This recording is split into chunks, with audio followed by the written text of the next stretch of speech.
Hola, mi nombre es Carolina, bienvenidos a su podcast con sentido de ciencia, Ciencia Simplificada, el podcast número 1 de ciencia en México, gracias a ustedes que me escuchan a través de todas las plataformas de audio y si me acompañan a través de YouTube, muchísimas gracias por estar aquí. El día de hoy vamos a hablar sobre el sarampión. Oye, amiga Carolina, pero el sarampión se erradicó en 1997 de México, ¿que no? ¿Que no es la quinta enfermedad que se ha eliminado de América? ¿Por qué me vienes a hablar de estos temas viejos, fuera de moda, que ya no son tendencia, amiga? Sácate un virus nuevo. Pues no, nada de eso. Estamos en la era de la nostalgia, estamos en la era de los remakes. Y claro que sí, el sarampión dijo, miren amigos, si ustedes se quieren acordar de viejos tiempos, dame chance, déjame entrar, déjame volver a tu vida.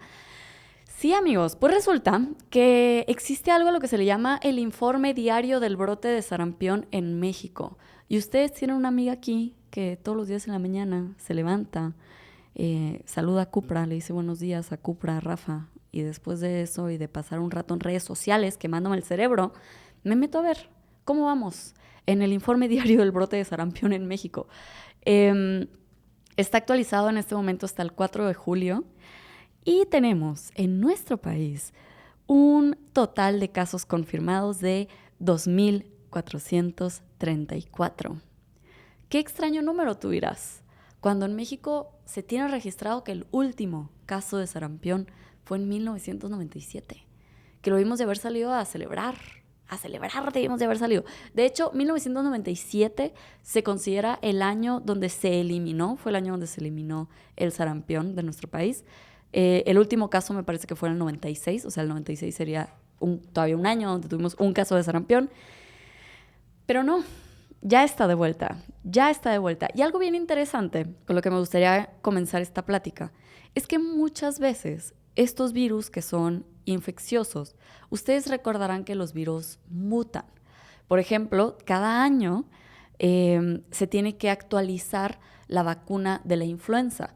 ¿Por qué? Pues porque el virus de la influenza pues anda circulando por ahí, anda mutando, se anda mejorando, tiene mentalidad de tiburón y dice, yo voy a cambiar y voy a mejorar para infectarte mejor cada día, pa. O sea, voy a mejorar por ti. Él sí se propuso cambiar, esos virus sí se proponen cambiar. Entonces, se tiene que estar actualizando las vacunas para que precisamente pues sean efectivas contra estas nuevas cepas de virus que andan por ahí flotando en el ambiente. En este caso, este regreso nostálgico del sarampión no está ligado a un cambio en el virus. Se podría decir que el virus no cambió. O sea, sí, seguramente sí trae por ahí algún cambiecito, alguna mutación nueva. Pues ya saben, o sea, se cortó el pelo. Pero nada realmente sustancial que haya cambiado su nivel de viralidad, de infecciosidad, de mortalidad. Realmente lo que cambió ha sido la situación social y política alrededor del virus. Entonces, eso hace que sea bastante interesante hablar al respecto. Porque sí, no todo se va a resolver con un desarrollo tecnológico. La vacuna existe, sin embargo, si no hay personas que se quieran poner la vacuna, pues es lo mismo a que no exista. Y como siempre, amigos, ustedes saben que tenemos que comenzar por la definición. Hay que ponerle nombre y apellido a este virus del sarampión. El virus del sarampión es un patógeno altamente contagioso que pertenece al género Morbillivirus, que forma parte de la subfamilia Paramyxoviridae. Este es un virus de ARN monocatenario no segmentado con envoltura y su genoma codifica para al menos 6 proteínas estructurales. Los humanos somos el único huésped natural del virus del sarampión, aunque se ha visto que también los monos tienen la capacidad de infectarse. Y esto es algo bien importante porque es una oportunidad gigantesca que tenemos como humanidad. Si ustedes recordarán, en el episodio donde platicamos sobre la gripe aviar, que es el episodio de las Tradwives, Ahí hablábamos de cómo el hecho de que estos virus puedan saltar entre diferentes especies los hace más peligrosos, porque cada vez que saltan de una especie a la otra, pues crece su repertorio, aprenden cómo se puede infectar estas nuevas especies, ¿no? Por ejemplo, si tenemos un virus que está infectando a las aves principalmente, pero empieza a infectar mamíferos, significa que está desarrollando nuevas estrategias, que se está adaptando a la infección en estos organismos nuevos. Y justamente yo les mencionaba que uno de los peores escenarios era que estos virus de la gripe aviar aprendieran a infectar a los cerdos, porque los cerdos son una mezcolanza ahí de virus y otras cosas, con los cuales también tenemos muchas similitudes. Entonces entran a esta licuadora de muchas cosas que son los cerdos y bueno, aprenden nuevas estrategias que eventualmente les podrían facilitar el volverse mejores para infectar a los seres humanos. Entonces, esos son virus que son bien complicados de controlar. ¿Tú cómo le dices a los pichones que andan ahí en la plaza que no se vayan a hacer pichones a otro lado? Porque los pichones del otro lado están enfermos, se diseminan con mucha facilidad y eso hace que evolucionen constantemente el hecho de que estén en otras especies que andan sueltas por el mundo. Cuando hablamos de enfermedades que solamente tienen como huésped al ser humano, podríamos decir que son podríamos decir que son más sencillos de controlar que los virus que compartimos con otras especies. ¿Por qué? Porque en este caso, nomás tienes que poner de acuerdo a los humanos. Y eso debería estar más sencillo que ponerte de acuerdo con los pichones de la calle. Pero, pues no, vamos a ver que no es tan sencillo. Pero bueno, por eso existen ciertas enfermedades que pueden ser erradicadas y otras enfermedades que pues no pueden ser erradicadas, pero pues que podemos controlar mejor. Las enfermedades que solamente tienen al ser humano como host, como huésped, pues bien. Puntos para nosotros, es más sencillo controlarlos porque solamente nos tenemos que preocupar por los comportamientos del ser humano. El sarampión es bien interesante porque es posiblemente el virus más infeccioso que existe en el planeta Tierra. Hay algo a lo que se le llama la dosis viral. ¿Cuántas partículas de virus necesitas tú para infectarte para infectarte? Este virus tiene una de las dosis virales más bajas que existen. Es decir, que necesitas muy poquitas partículas de virus que tengan contacto contigo para que te infectes. Varían muchísimo, la verdad es que no encontré una que se viera más o menos unificada, pero sí encontré que dijeran que era tan bajo como 2 partículas de virus. Se me hace muy bajo a mí también, pero así infeccioso es este señor. De hecho, de acuerdo al Centro Europeo para la Prevención de Enfermedades y Control, nos dice que la capacidad de infección de este virus es cercano al 100% en las personas que son susceptibles y que en la era previa a las vacunas, el sarampión afectaría a prácticamente todos los individuos. Y para ilustrarlo un poco mejor, me encontré una comparación que todos seguramente vamos a traer muchísimo más fresca. Por ejemplo, en comparación, una persona infectada de COVID podía generar de 1 a 6 casos adicionales de COVID. Podía contagiar de 1 a 6 personas más. Mientras que una persona que está contagiada de sarampión genera entre 14 y 18 casos más. Y esta alta infectividad se atribuye a que es muy eficiente en la diseminación viral. O sea, las personas que están enfermas están sacando una cantidad de virus gigantesca. O sea, la carga de virus que están desechando al ambiente, que están repartiendo por el ambiente, es bastante grande.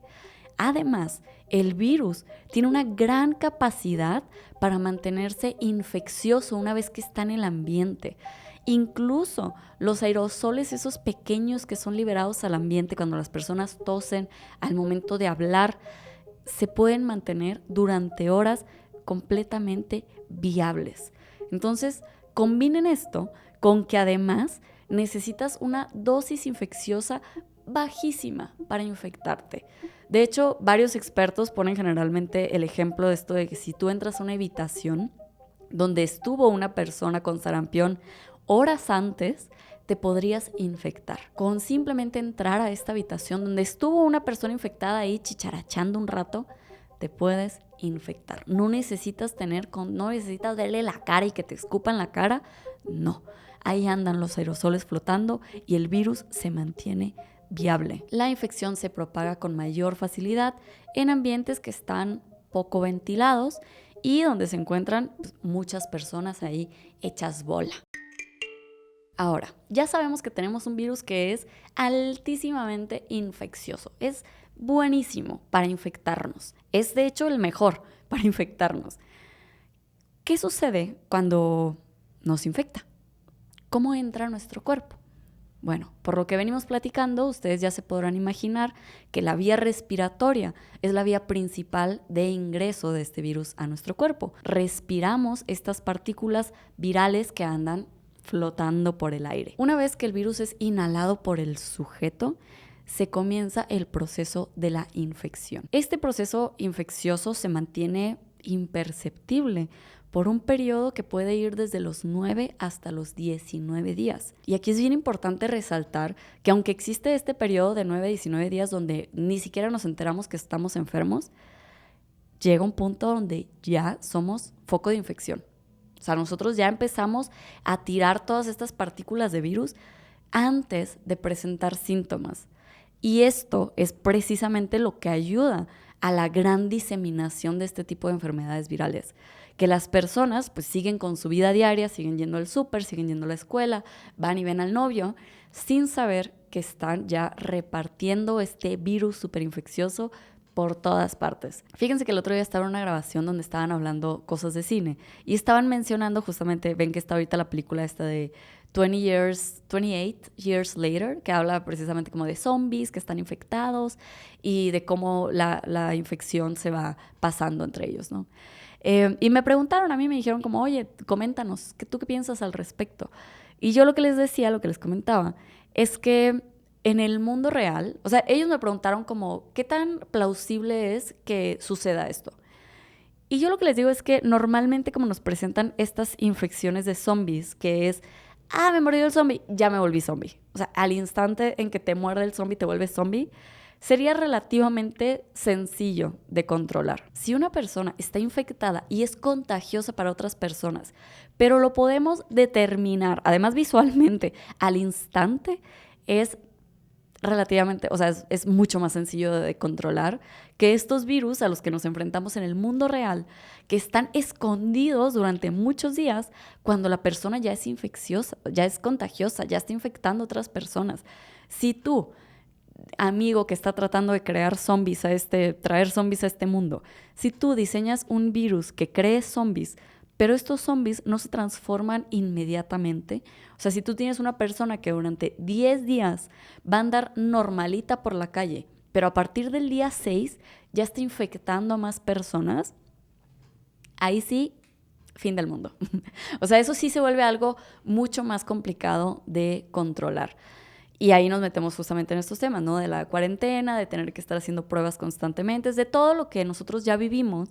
Son estrategias generales para el control de enfermedades infecciosas respiratorias. O sea, es protocolo que yo lo vi en la escuela en el 2012. O sea, no es algo que inventó Bill Gates en el 2020. Entonces, sí, si ustedes están creando su nuevo virus para hacer zombies en la Tierra, esa es mi recomendación porque yo, su amiga, soy. El caso es que eso es lo que está haciendo precisamente nuestro amigo el sarampión, que genera personas que ya contagian sin saber siquiera que están contagiados. Pero ¿qué es lo que está pasando adentro de este sujeto, de nuestro individuo, que ya es el paciente cero? Pues bueno, originalmente o anteriormente se tenía la concepción de que el virus empezaba atacando las células epiteliales respiratorias. Esto era lo que clásicamente se consideraba las células dianas tempranas, o sea, a lo que entraba a infectar el virus. Sin embargo, se ha encontrado que estas células no tienen los receptores principales que dan entrada al virus de forma inicial, lo que vuelve un poco improbable que esta sea la célula diana principal, directa de este virus. Hoy en día se tiene un entendimiento mejor donde se ha encontrado que la infección celular inicia en el tracto respiratorio, pero que involucra a las células del sistema inmune como focos de ataque principal. En este caso, involucra a los macrófagos alveolares, a las células dendríticas y a las células mieloides en los pulmones. Estas células se encuentran en los pulmones y la submucosa respiratoria y se considera que son las dianas principales para el inicio de la infección. Una vez que el virus se encuentra dentro de nuestro cuerpo, a la estrategia que utiliza para infectarnos se le llama una estrategia estilo caballo de Troya. No saben lo que nos hace este señor. Yo creo en serio que si más personas entendieran a detalle la forma en que nos ataca el virus del sarampión, legítimamente creo que aumentaría las personas que vacunan, o sea, que legítimamente se alegran de tener la preciosa oportunidad de vacunar a sus hijos. Este virus sí le echó ganas a crear una estrategia y creo que el entender cómo funciona esta estrategia te deja bastante claro lo arriesgado que puede ser la apuesta de decir pues, que lo resuelva solo el chamaco, que se cure solo, así como se curaron sus ancestros, ignorando por completo que la mitad de los ancestros se murió, no llegó a los 5 años. Ignoremos eso. Pero bueno, sigamos con la nostalgia. ¿Qué es esta estrategia de caballo de Troya? El virus del sarampión es particularmente bueno para invadir a los macrófagos. Los macrófagos son células que patrullan nuestros pulmones. Los alvéolos los están cuidando de intrusos. Y una vez que infecta a estas células que están diseñadas para cuidarnos de intrusos, los convierte en fábricas que producen virus.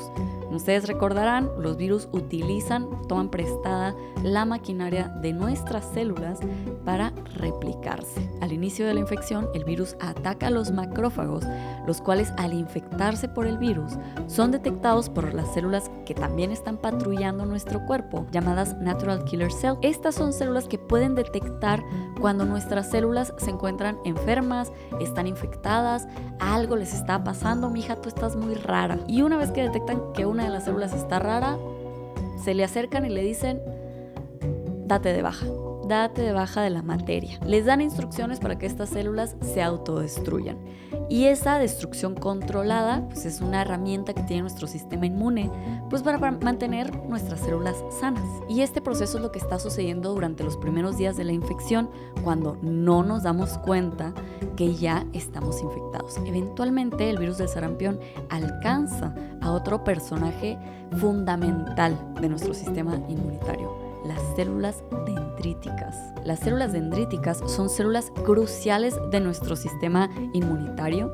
Estas actúan como un puente entre nuestro sistema inmunitario innato y nuestro sistema inmune adaptativo. La diferencia entre el innato y el adaptativo: el innato es la primer línea de defensa y es no específico.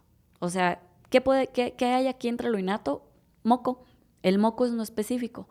El moco agarra de todo y para eso está diseñado para que se quede ahí pegada a las cosas y eventualmente pues el moco escurre, sale de nosotros. Ese es un ejemplo del sistema inmune innato.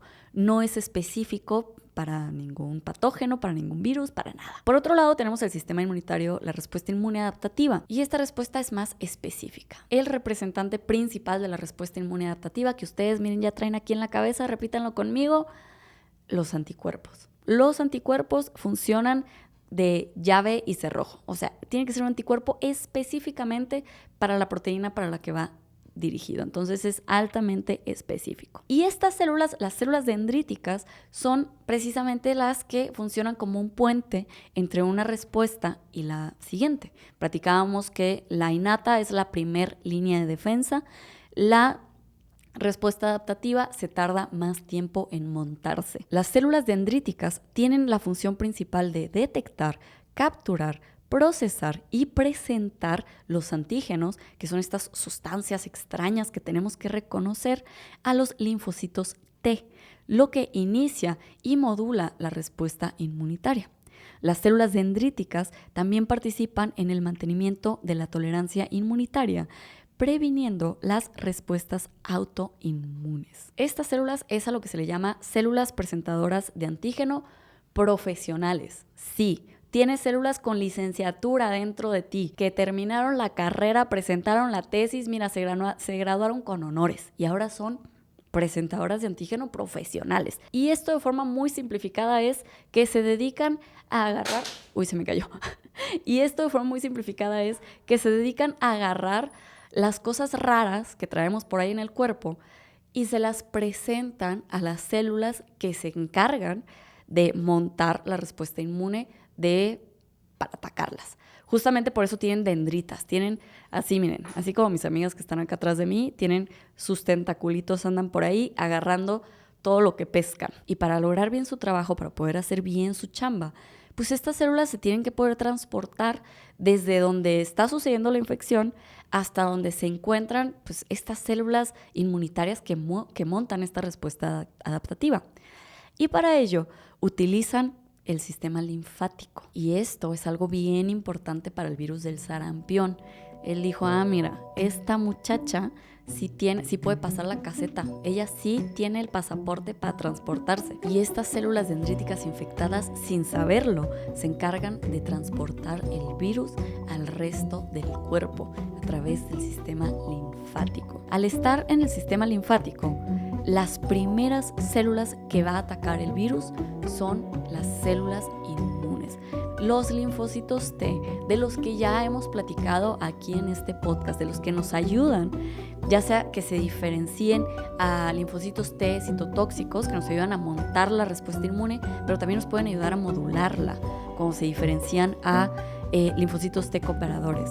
Y además de eso, infectan las células B. Las células B son las células que nos ayudan a generar los anticuerpos. Entonces ahí va este virus haciendo una matazón por todo nuestro sistema inmunológico y además utilizando el sistema linfático, que igualito que el sistema circulatorio, es una serie de canales que atraviesan todo nuestro cuerpo. Por ahí viaja nuestro sistema inmune, así como los glóbulos rojos viajan por las venas y arterias. Y una vez que el sistema linfático está infectado, el virus comienza a infectar otros sistemas del cuerpo.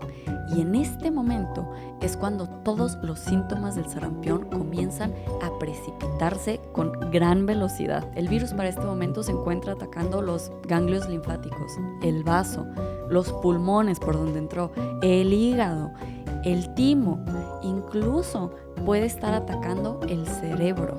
Además de que llega también a la piel. Y en la piel es donde la infección se presenta en la forma de estas erupciones cutáneas, estas lesiones rojas que se presentan como característica de la enfermedad. Mientras todo esto está sucediendo, que tu sistema inmune le están pegando una arrastriza, lo traen así agarrado de las greñas a tu sistema inmune, pues no falta que tengamos bacterias y virus que quieran aprovechar la oportunidad. Oye, no todos los días te encuentro así mal parado. Y es de esta forma que virus y bacterias que podrían en un día normal no generarnos ningún problema, comienzan a ser una preocupación. Esta invasión oportunista puede generar neumonía, que es la causa principal de muerte por sarampión. Imagínense todo lo que acabamos de platicar. De verdad, imagínenselo. Imagínense cómo sus células del sistema inmune están tratando de hacer su trabajo. Su trabajo es agarrar a estos virus y tratar de controlarlos. El problema es que el virus las está agarrando a ellas. El virus las está utilizando como caballos de Troya para infectar, para profundizar en nuestro cuerpo y las está destruyendo en masa. Está aprovechando todas estas estrategias preciosas que ha desarrollado nuestro sistema inmune a través de los milenios de evolución para infectarnos. Se me hace a mí la cosa más... O sea, sí, es un enemigo al que, miren, me da miedito. Cuando lo entiendo así, cuando entiendo que está usando lo que yo tengo para protegerme en mi contra. Porque están de acuerdo que cuando entendemos una infección como, ay, se me infectó aquí el dedo, pues sabemos que, miren, adentro de nosotros hay miles de soldaditos de nuestro sistema inmune que están yendo a pelear en esta infección contra el dedo. O sea, tenemos una línea de defensa. Pero en este caso, nuestra línea de defensa nos la están haciendo pomada. Pero no se preocupen, porque nuestro sistema inmune, miren, no se rinde, nunca se rinde. En este momento, lo que queda de nuestro sistema inmune sigue luchando y en muchas personas su sistema inmunológico va a lograr crear anticuerpos que peleen contra la infección. Las células plasmáticas en nuestro cuerpo van a comenzar a liberar estos anticuerpos en grandes cantidades que van a atacar al virus de forma específica y que eventualmente podrían vencerlo. Esto es lo que sucede cuando logramos resolver la enfermedad. Como lo platicamos hace rato, los signos y síntomas del sarampión aparecen entre 10 y 14 días después de que nos exponemos al virus. Estos pueden incluir fiebre, tos seca, goteo de nariz, dolor de garganta, ojos inflamados, conjuntivitis, manchas blancas diminutas con el centro blanco y el fondo rojo dentro de la boca y sarpullido constituido por manchas grandes y planas que generalmente se funden entre sí. El sarampión generalmente comienza con fiebre leve a moderada y a menudo continúa con tos, goteos de la nariz y los ojos inflamados, acompañados con dolor de garganta. Durante los días siguientes, el sarpullido se esparce por los brazos, el pecho, la espalda y luego los muslos, las pantorrillas y los pies. Al mismo tiempo que la fiebre comienza a aumentar de forma abrupta y puede llegar a alcanzar de los 40 a 41 grados centígrados. Entre las complicaciones del sarampión se puede encontrar lo siguiente: diarrea y vómitos que generan una pérdida excesiva de agua, generando deshidratación, infección de oído, que es una de las complicaciones más frecuentes del sarampión. También se puede generar bronquitis, laringitis o croup. Esto debido a la inflamación que genera el sarampión en las vías respiratorias. Además, como lo platicamos hace rato, el sarampión también puede derivar a neumonía y esto es relativamente frecuente. Otra complicación que también se puede presentar con el sarampión es la encefalitis, que puede presentarse en 1 de cada 1000 personas infectadas. La encefalitis es la irritación e hinchazón del cerebro. Esta afección puede ser especialmente peligrosa para aquellas personas que tienen un sistema inmunitario debilitado. La encefalitis puede manifestarse muy poco después de haber contraído el sarampión o incluso después de varios meses. La encefalitis por sarampión puede causar daño cerebral permanente y también puede causar la muerte. La tasa de mortalidad del sarampión es igual, aproximadamente 1 por cada 1000 casos infectados, por cada 1000 personas que se infectan. Y aquí es importante señalar que la gran mayoría de las personas que se contagian de sarampión sobreviven, sobre todo si estas personas tienen acceso a los cuidados médicos necesarios, principalmente en casos de complicaciones. Y hay otra cosa bien interesante que hace el sarampión durante su infección, durante su paseo por nuestro cuerpo, que todavía no les he contado, pero que seguramente ustedes ya se deben de estar imaginando por ahí. Resulta que la infección por sarampión genera algo a lo que se le llama amnesia inmunitaria. Estudios recientes sugieren que la infección por sarampión causa una pérdida de la memoria inmunitaria. Recordemos que el virus entró a nuestro sistema linfático y tuvo contacto con muchas células inmunes y que les dio cuello a todas, o sea que empezó a matar a diestra y siniestra. Y entre esas células se encuentran nuestro reservorio de memoria que hemos creado contra otras infecciones. Y en estos casos donde se presenta esta amnesia inmunitaria, si la persona volviera a ser infectada por un virus que ya conoció, sería como si nunca lo hubiera visto. Tendría que desde cero volver a montar esta respuesta adaptativa, conocer a este bichito y generar nuevamente las herramientas inmunitarias para atacarlo. Y este efecto del sarampión en nuestro cuerpo y en nuestra memoria inmune, a mí de verdad que me llama mucho la atención. Me llama mucho la atención, porque precisamente uno de los argumentos que utilizan las personas que están en contra de las vacunas es que el cuerpo humano se beneficia de encontrar una inmunidad natural, o sea, de que, ya sabes, de que te echen mocos de un niño enfermo y te infectes y hagas el curso de la infección normal, en lugar de crear inmunidad a través de una vacuna, en la cual también se te están dando componentes virales, pero pues se te está dando una ventaja debido a que estos componentes virales pues pueden venir ya inactivados, puede venir una dosis muy baja. Existen varias estrategias para que las vacunas no generen los daños en el cuerpo que genera la infección.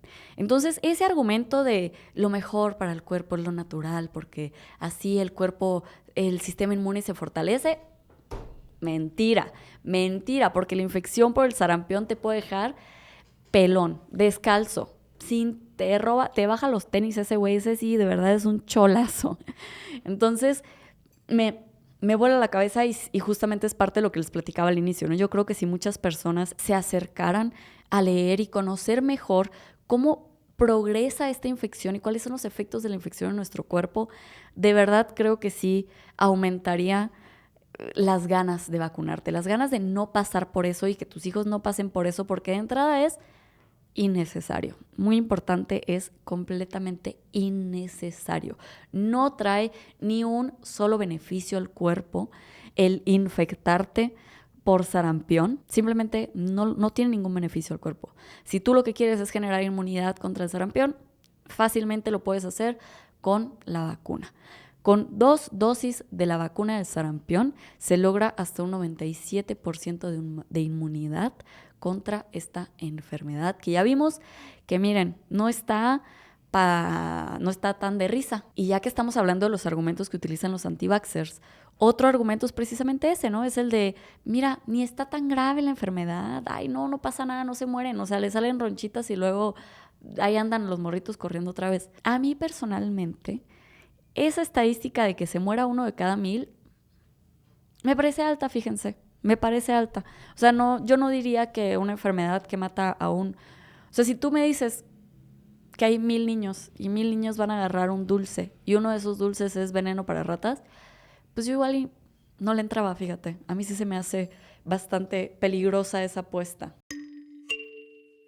Y con esto regresamos al inicio, a donde comenzó nuestra conversación el día de hoy, en el informe diario del brote de sarampión en México. Les platicaba yo que tenemos en México 2,434 casos confirmados en el 2025. De estos casos, la mayoría se encuentran en Chihuahua. En Sonora y en Zacatecas. Pero en Chihuahua están 2,000 casos. En Chihuahua están la mayoría de los casos. Debajo de ellos, por ejemplo, está Sonora y Sonora tiene como 83 casos, tiene muchos menos casos. Entonces le gustó Chihuahua, le gusta el norte, ¿qué les puedo decir? Pues no es que le guste el norte, es que ahí se encuentra una de las comunidades que precisamente no les gusta vacunar a sus chamacos, que son los menonitas. Y Chihuahua, pues está pegado a Texas. ¿Y qué está pasando en Texas? Pues hay un brote de sarampión, el peor brote de sarampión en los últimos 20 años de Estados Unidos. Y me parece, es el peor brote de sarampión que hemos tenido desde que se había eliminado el sarampión en nuestro país. Así es que, pues, lo estamos compartiendo. ¿Cómo está pasando eso? Pues son comunidades menonitas que tienen contacto entre ellas. E históricamente así es como se han presentado los brotes de sarampión. Generalmente se presentan en ciertas comunidades que eligen no vacunar a sus niños, que tienen tasas de vacunación muy bajas.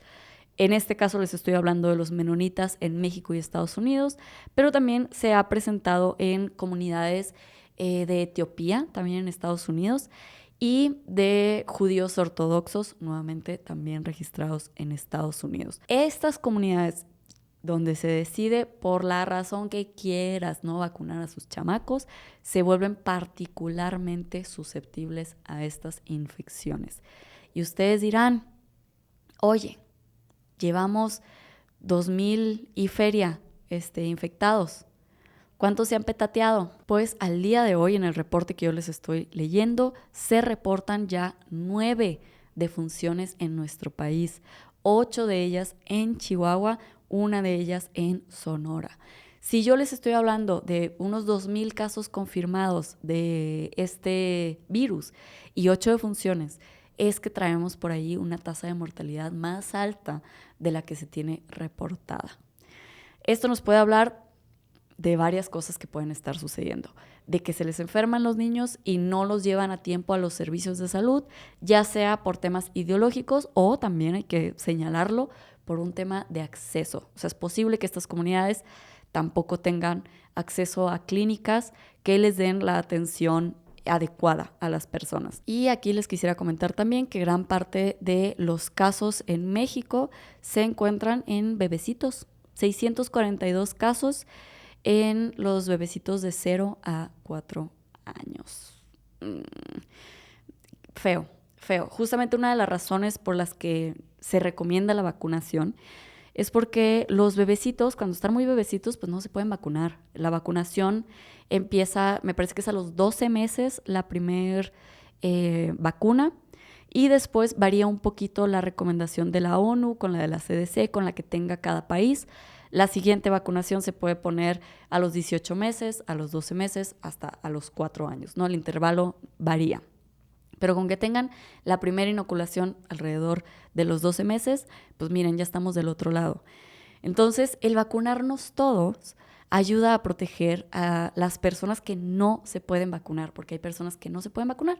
Hay gente que es alérgica a la vacuna, hay gente que está inmunosuprimida, ya sea que porque va a recibir un trasplante o porque tiene VIH. Hay muchas razones hoy en día por las que una persona podría estar inmunosuprimida. Y nuevamente, también lo hacemos para no infectarnos nosotros mismos, porque nos puede cargar el payaso a nosotros también. Y siguiendo esta línea de los argumentos que utilizan los anti-vaxxers, un argumento que menciona mucho el secretario de Salud de Estados Unidos es que no, que el sarampión lo podemos resolver con buena alimentación, con ejercicio, con estar saludables, cosa que no es cierto. O sea, no tienes completamente la razón.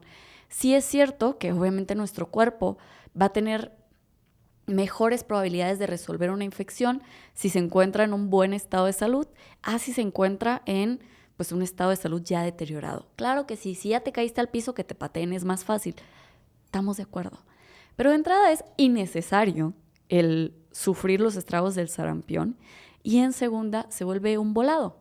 O sea, tú entras dentro de esta ruleta de 1,000 personas, de las cuales pues, una cuello. Se va a platicar con el Papa Francisco. Y sobre todas las cosas que neta es bien innecesario. Siguiente argumento, que los efectos secundarios de las vacunas son peores a la enfermedad. No, la respuesta es no. Y no lo digo yo, lo dicen los datos. Y les traigo un estudio que tiene una tablita que voy a tratar de acordarme de ponérselas aquí. Si no, va a estar abajo en los links de las referencias, que nos compara cuáles son los efectos secundarios de vacunarse o infectarse. ¿Cuáles son los efectos secundarios? De entrada, el total de efectos secundarios de vacunarse por cada 1,000,000 de dosis que se administran es del 0.0033%. Esto quiere decir que si estamos administrando 1,000,000 de vacunas, 33 morritos van a ser los que tengan complicaciones. 33 de 1,000,000. Tú le das un frutzi a 1,000,000 de morritos y yo te lo aseguro que más de 33 morritos van a tener complicaciones por ese frutzi. 5 niños se van a vomitar, otros 8 niños van a tener diarrea, a otros le va a salir comezón. O sea, sí, todo nos genera, somos organismos, tenemos mucha variabilidad, interactuamos de forma diferente con las sustancias. Pero el hecho de que puedas administrar 1,000,000 de dosis y que solamente 33 personas tengan alguna clase de efecto secundario, de verdad es que yo siento que no sabemos a veces interpretar estos números y no nos damos cuenta la magia que son estas herramientas. 0.0033%.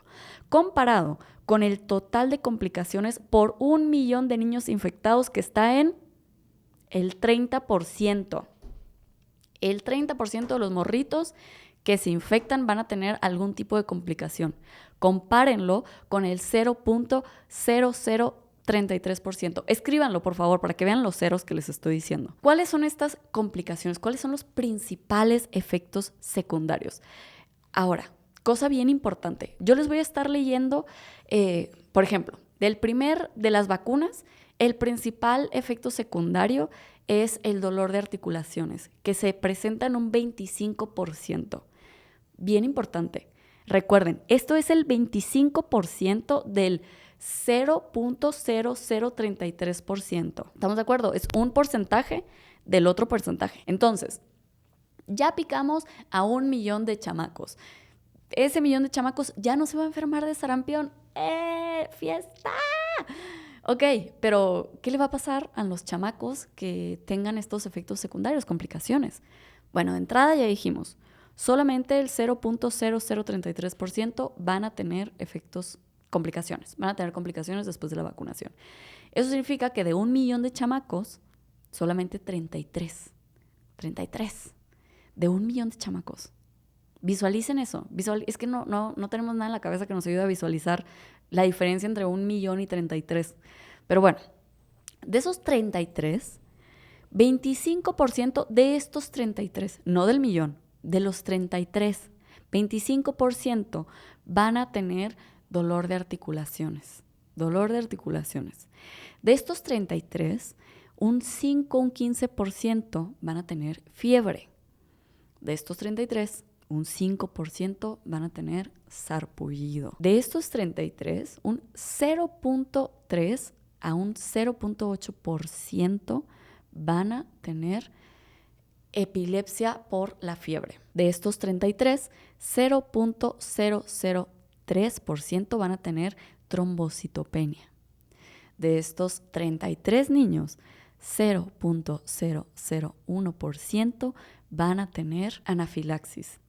Y de estos 33, 0.0002%, creo que me falta un 0.00002% van a tener encefalitis. No se reporta aquí casos de niños que hayan tenido la muerte como una complicación a la vacunación. Eso significa que tienes que tener 1 millón de niños con complicaciones antes de que 6 niños presenten encefalitis. 1 millón de niños con complicaciones. ¿A cuántos niños tenemos que, esto ya se volvió clase de matemáticas, ¿a cuántos niños tenemos que vacunar para obtener a 1 millón de niños con complicaciones? Recordemos que por cada millón de dosis se generaban 33 niños con complicaciones, de cualquier tipo, pero solamente 33 niños con complicaciones. Para tener 1 millón de niños con complicaciones debidas a la vacunación, tendríamos que vacunar a 30 billones de niños, 30,000 millones de niños. Sí, a mí me gusta más usar los billones como los usan los gringos, I'm sorry, váyanse a quejar a la RAE. Sí, o sea, es una inmensidad de morritos a los que tienes que vacunar para realmente ver estas complicaciones de forma significativa. Nuevamente, yo les comenté que la muerte no estaba siendo reportada en este paper, o sea, no se tiene esa complicación. Recordemos que en México llevamos 2.500 casos, alrededor de 2.500 casos y 9 personas fallecidas. De verdad, pongan en comparación la magnitud de los números, la magnitud de la seguridad que tienen las vacunas en comparación con la magnitud de los estragos de la infección. Pero no se preocupen, esta tabla nos lo ilustra muy bien, porque del otro lado tenemos que el total de las complicaciones por 1 millón de niños infectados que sí se infectaron, o sea, que sí vivieron la infección como tal, por cada millón de chamaquitos que se infecte vamos a tener 300,000 niños con complicaciones. Y esas complicaciones varían. El 8% de los niños con complicaciones, es decir, el 8% de estos 300,000 chamacos, van a tener diarrea. El 7% de estos 300,000 chamacos van a tener otitis media. El 5% de estos 300,000 chamacos van a tener neumonía.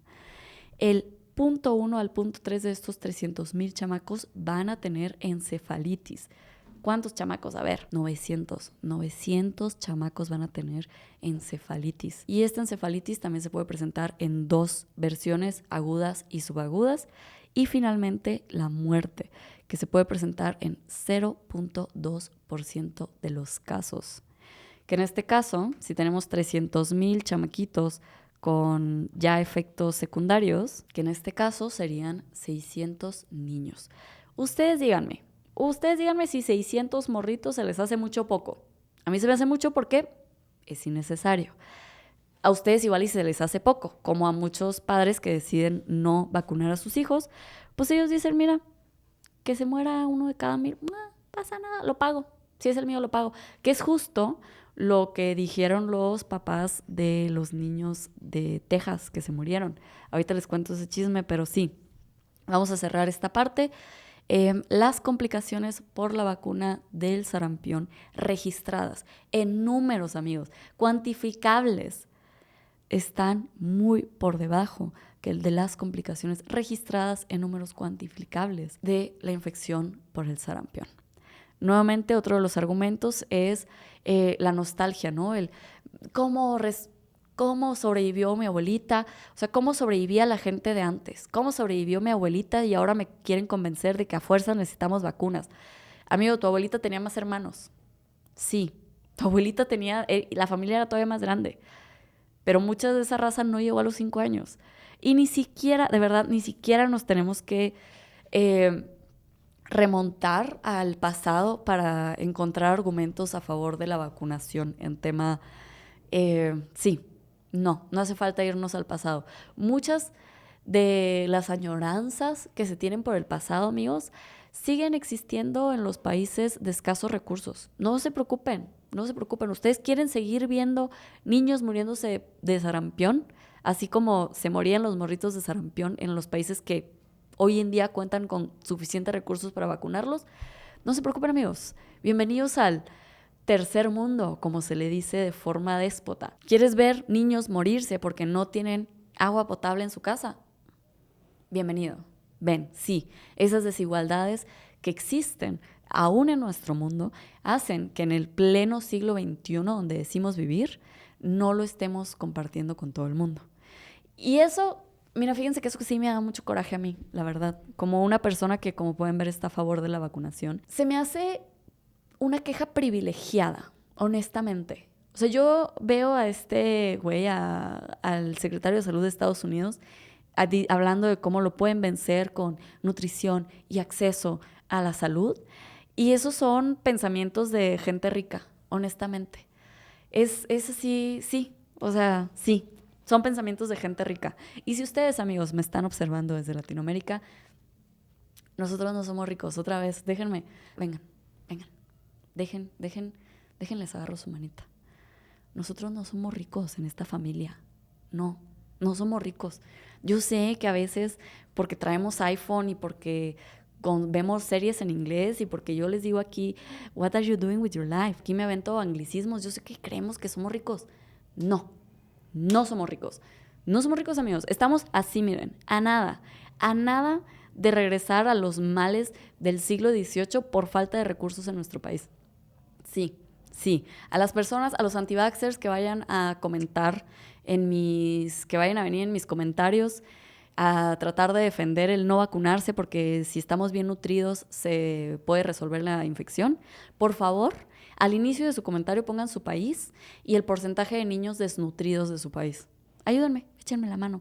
Si tienen también el porcentaje de niños que tienen acceso a salud en su país. Pónganlo al inicio de su comentario, por favor. Nosotros necesitamos de las campañas de vacunación porque no somos países con altos recursos, porque somos países con servicios de salud sobrepasados, servicios de salud, ineficientes, no funcionales. Entonces, ahora sí que tenemos que curarnos en salud, amigos. Así como ahorita ustedes no les alcanza el dinero para enfermarse, como país no nos alcanza el dinero para tener este tipo de brotes. No tenemos los recursos, déjenme decírselos. Entonces, la vacunación precisamente era una gran herramienta que descubrimos que nos permitía pues mantenernos a flote y que tenemos pues los países con recursos. La verdad es que sí. O sea, sí es cierto, sí, ya les acabo de decir que no somos países ricos, pero hay países que están en peor estado que nosotros. O sea, hay países que no tienen estas campañas de vacunación. Si yo les doy la estadística de personas que se murieron en el 2023, que fueron como 100,000 personas, por encima de las 100,000 personas, pues sí, gran parte de estas personas se murieron en países pobres, en países donde el gobierno no tiene campañas de vacunación, en países donde sí se están muriendo los morritos antes de llegar a los 5 años. Entonces, si les da mucha nostalgia volver a esos tiempos, cómprense un boleto de avión, váyanse a ver cómo viven las personas cuando no tienen acceso a vacunas, cuando no tienen acceso a la medicina moderna, que tanto les gusta así agarrarla de las greñas y maltratarla. Y fíjense que ya para cerrar les quiero contar 2 cosas. La primera de ellas, pues hablar un poquito sobre, sí, lo que está sucediendo con la desinformación con los menonitas. Justamente esto, fíjense que lo platiqué cuando me entrevistó el Roberto y le hablaba de cómo el secretario, el que es ahorita secretario de Salud de Estados Unidos, antes de ser secretario de Salud de Estados Unidos, pues él era el dirigente, el fundador y el dirigente de una de las organizaciones, de la organización antivacunas más grandes del mundo, que se llama como por la salud de los niños. No me acuerdo cómo se llama, como Freedom and Health Kids, Children.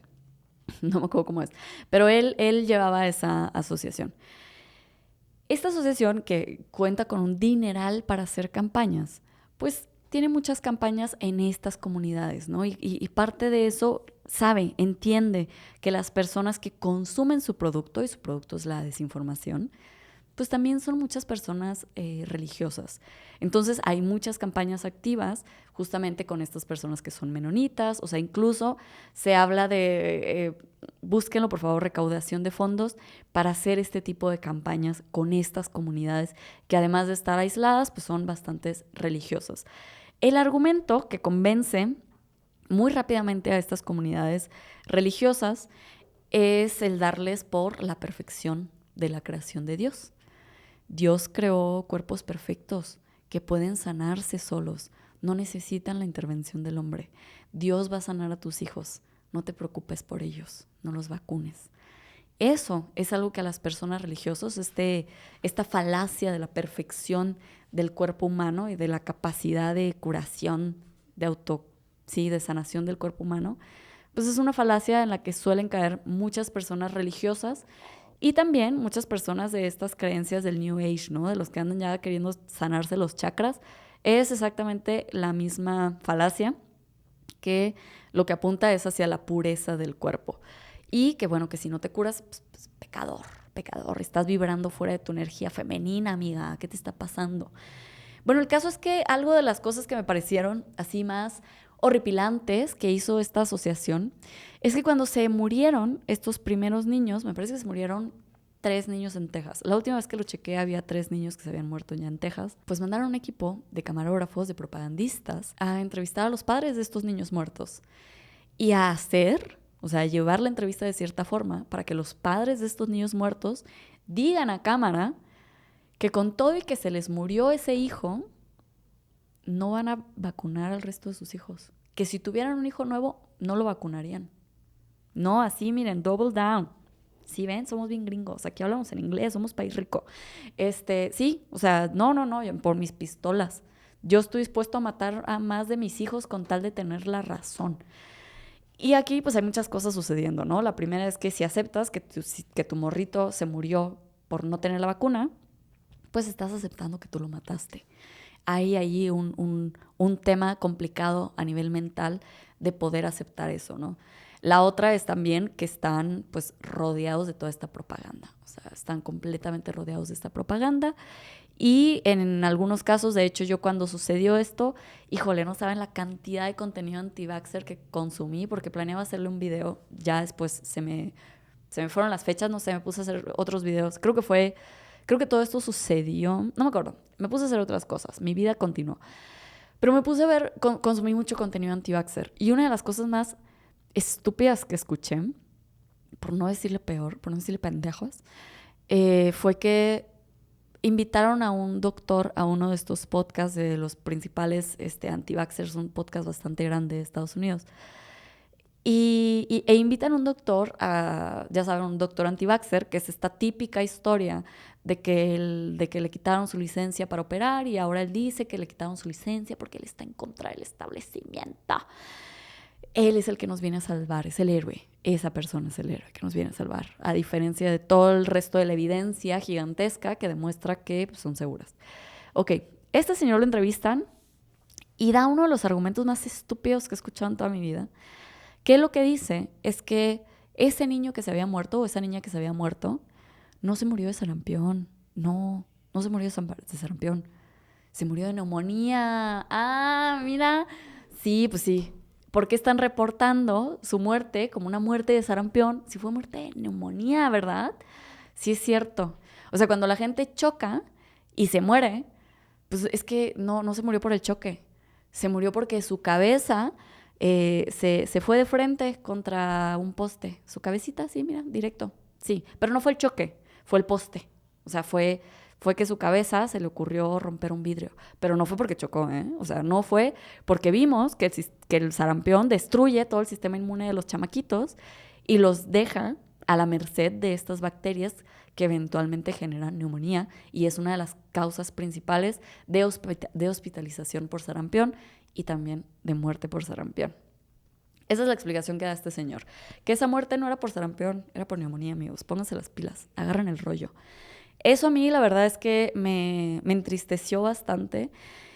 Y lo menciono aquí porque siempre se ha tenido esta concepción que es feo decirlo, pero también es cierto, o sea, es algo honesto, que son los niños muertos los que mantienen altos los porcentajes de vacunación. Así de feo, sí. Para que tengamos inmunidad de rebaño se necesita un 95% aproximadamente de personas vacunadas. Cuando este porcentaje comienza a disminuir, o sea, cuando comienza a disminuir al 93, 92, 90, los brotes se vuelven tan extensos que eventualmente, pues, sucede que fallecen 1, 2, 3 niños. Y cuando esto sucede, o sea, cuando los niños empiezan a morir, las personas solían correr a llevar a sus hijos a vacunar. Los gobiernos solían aumentar las campañas de vacunación, solían enviar campañas de vacunación dirigidas a estas áreas de la sociedad que no estaban vacunadas. Ya no sucede así. O sea, lo que estamos viendo es un cambio en ese paradigma donde ahora las personas dicen, pues se murió su hijo, pues X, que se me muera otro. O que se muera el de otro, porque esa es otra cosa que también dicen. O sea, lo que piensan es que no va a ser su hijo el que se va a morir el del vecino, que es esta actitud muy individualista y nos olvidamos de que para que estas soluciones funcionen, pues necesitamos una mentalidad colectiva. No nos vacunamos porque pensamos que nosotros somos los que nos vamos a infectar. Nos vacunamos para tampoco infectar a otros. Nos vacunamos por las personas que no se pueden vacunar, para protegerla como rebaño. Necesitamos un pensamiento colectivo para decidir vacunarnos. Pero si tenemos solamente concepciones individualistas, pues bueno, decidimos no vacunarnos. Ahora, otra problemática importante que les quiero decir, es que esto ya se volvió muy largo, pero se los juro que tengo muchas cosas que decirles. Todavía hay otra cosa bien importante que les quiero decir. Varias cosas, pero bueno, perdónenme. Déjenme terminar de hablar. No me interrumpan. Ya en la esquizofrenia completa. Miren, fíjense que se me olvidó lo que les iba a decir. Ya tenía aquí el siguiente punto y se me fue.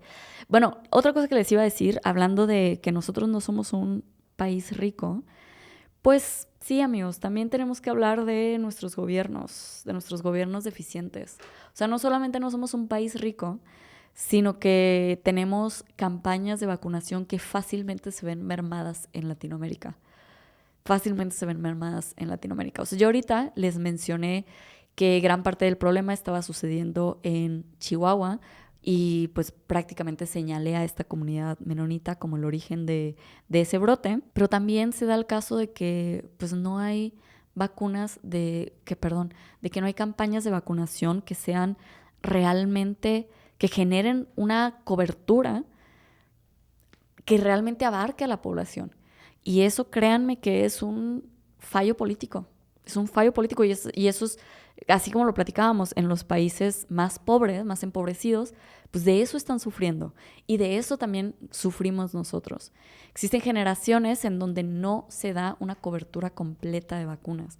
Y eso, créanme que es ineptitud de los políticos y el querer ahorrarse o robarse dinero. Ustedes elijan cuál de las dos les gusta más.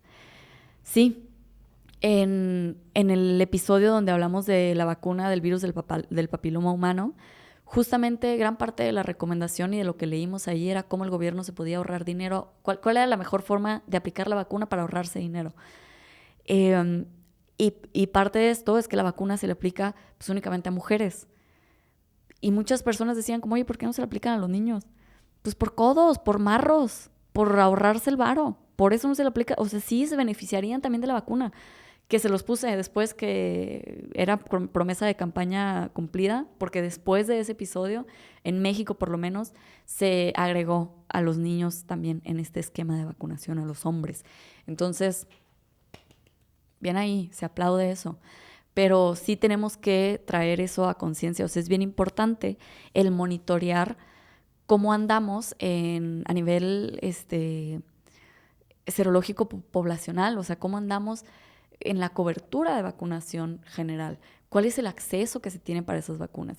Y aquí de verdad que les podría sacar ya también teorías conspiratorias de cómo en Estados Unidos las recomendaciones del Centro para el Control de Enfermedades pues lo están cambiando. Van a quitar vacunas de las recomendaciones oficiales. Y eso significa que ya no van a ser cubiertas por las aseguradoras. O sea, ya lo van a dejar a disposición de que la aseguradora decida si te cubre o no esa vacuna, porque ya no es recomendación, o sea, ya no va a estar recomendada dentro del programa de gobierno. ¿Y ustedes qué creen que va a suceder ahí? ¿Ustedes qué creen que va a suceder cuando las personas sí les dé sarampión? ¿Qué van a hacer las aseguradoras? ¿Ustedes creen que lo van a cubrir? Ahí se los dejo, miren, aquí también podemos crear nuevas teorías de conspiración. Justamente vi hace poco que un extranjero, creo, llevó a vacunar a su hijo en Texas, justamente como preocupado porque estaba sucediendo este outbreak, este brote, y el precio era de $1,400. $1,400 el ponerle esa vacuna al chamaco. ¿Y por qué lo estaban dando en $1,400? Pues porque lo pueden dar en el precio que quieran. Si no hay regulación de gobierno, que sí la hay en Estados Unidos, para volver estas vacunas accesibles, o sea, en Estados Unidos existe una regulación para que sea tan accesible la vacuna que el dinero no sea limitante. ¿Por qué? Porque existe un interés de salud pública. Pues miren, ya se están volviendo más laxas estas regulaciones y si se sacan del programa de vacunación, se vuelve todavía más laxo. ¿Para allá es a donde queremos ir? Pues yo no sé, yo no quisiera ir para allá, la verdad, no quisiera ir en esa dirección. Y bueno, para cerrar esto, fíjense que me encontré un reporte de GlaxoSmithKline, que dice México, país pionero en la producción local de vacunas. Y este reporte nos cuenta como la historia de las vacunas en México. Y les voy a leer un pedacito porque quiero llegar a una parte que quisiera contarles. La historia de la vacunación en México se remonta a 1804, cuando el doctor Francisco Javier Balmis introdujo la inoculación contra la viruela mediante la técnica de brazo a brazo. A fines del siglo XIX se realizaron otros tipos de inmunizaciones contra la rabia, la polio y la tuberculosis. México sobresale, además, por su capacidad en la producción de vacunas, convirtiéndose en el centro regional de referencia en vacunas. En 1990, México fue uno de los 7 países del mundo autosuficientes para elaborar todas las vacunas del programa ampliado de inmunizaciones. ¡Qué padre! ¡Qué padre! ¿No saben lo bonito que sentí cuando leí esa frase? O sea, ahorita ya no somos autosuficientes en la elaboración de vacunas, por lo menos pues no para las nuevas cositas, para los nuevos bichos que andan por ahí circulando. Pero sí, miren, esto es lo que yo quisiera para mi país y pues también para Latinoamérica, ¿por qué no? Que tengamos herramientas que nos hagan autosuficientes para elaborar todas las vacunas de nuestros programas de vacunación universal y que tengamos también cobertura universal. Recordemos que la salud comienza en la prevención y una de las grandes herramientas que hemos logrado como humanidad para la prevención son las vacunas. Y con esta bonita nota, vayan a leerlo, está interesante la historia de México a través de las vacunas. Aquí los dejo, amigos. Yo me la pasé muy bien en este episodio. Espero que ustedes también se lo hayan pasado bonito. Y recuerden que si se suscriben al canal, voy a ir personalmente a sus casas a darles un abrazo.